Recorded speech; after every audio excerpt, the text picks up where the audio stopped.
So this story probably won't be nice. I won't, but it'll try to trend on both sides. I've only been to 2 bachelor parties in my life. Everyone I know seems to get married and does not invite me to the wedding. I'm always that friend that's not close enough to actually get invited. So the one story I can't really mention. The other story I will, because I planned it. And it was a friend of mine where if all goes well, it will sort of follow The Hangover. We didn't have a chicken or a tiger, but it kind of got close. So I'll kind of start at the end where we woke up, there's supposed to be 12 people, and we only have 5. I don't have my phone, and I have no cash. People had given me about maybe $300 in cash, because we had organized something where we had a hotel room, so we would all be kind of nice in Philly at the Marriott, and they didn't pay for that spot, by the way. It's a terrible hotel, really terrible. So we wake up, I have no phone, no cash, and everybody had paid. We had a party bus limo and the hotel, and people had given me all this money, so I have no idea what happened. And I still remember huge chunks of the night. So I'm trying to figure out what happened. We had one friend who was Indian who didn't drink. So we started asking him questions, because I had no idea where the hell my phone is. And we figure out somewhere around 2 o'clock in the morning, I ordered everybody a large round of drinks, a couple rounds. And we had shown up to Benelux in the city about maybe an hour and a half late after a reservation. And there's a few other pieces to the night, but what happens is that everybody in the bachelor party is already in relationships. So the sad part is there are no strip clubs in this story.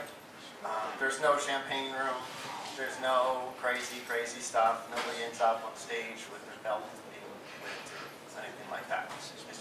But what happened was that because I couldn't do it, so they could all go back to their girlfriends and tell them actually what happened, I had a Japanese love doll who was named Piku, and she got abandoned at the end of the night, if that's any consolation.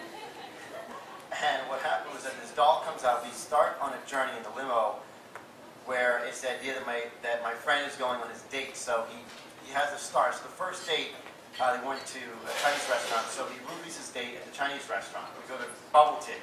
My friend refuses to get out of the limo because we have this blow-up doll. I don't know if you know about blow-up dolls, but it's really freaking hard to get one with any clothes on it. You can't. I looked online, I went to there are no blow-up dolls with clothes. I don't really know what people do with their blow-up dolls, but they really don't want clothes on whatever that they're doing.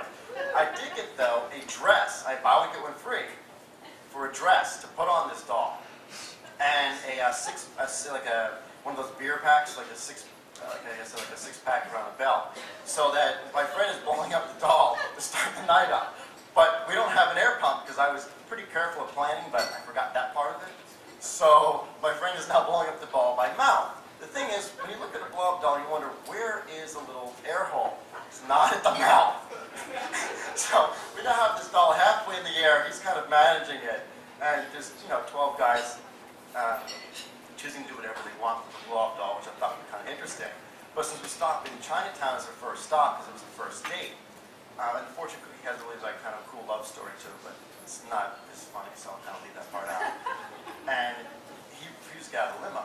And I finally get him out, and I'm like, you're not really drunk. I mean, you've been crazy yourself in this. What the hell's wrong? It's just a blow-up doll.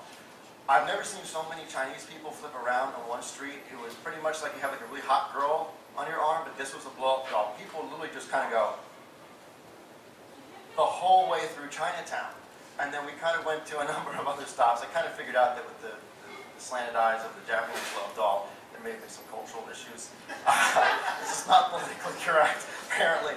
But we got past that at the bubble tea place, and we went through. The doll ends up on the statues at the Philly Stadium. We got thrown out of Condom Kingdom. The doll is in various positions on the street, and eventually gets abandoned at National Mechanics with a pit stop at Fez in Morocco, the Moroccan restaurant. There was a plan of the evening. Nobody else knew except for me.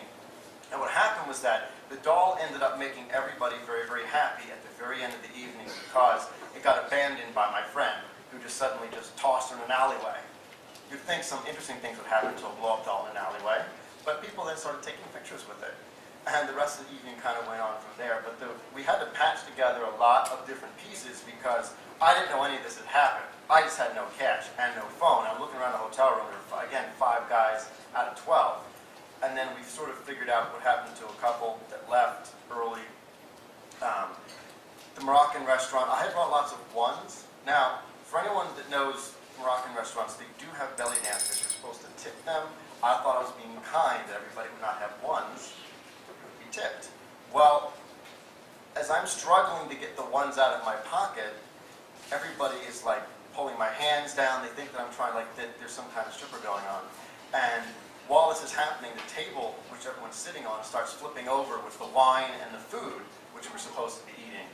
So it kind of was this kind of unique experience. My phone ended up in the limo. We called the guy back. My other part of my cash apparently went to him because I tipped him for coming back for my phone, which explained the other bit of why there was missing $200.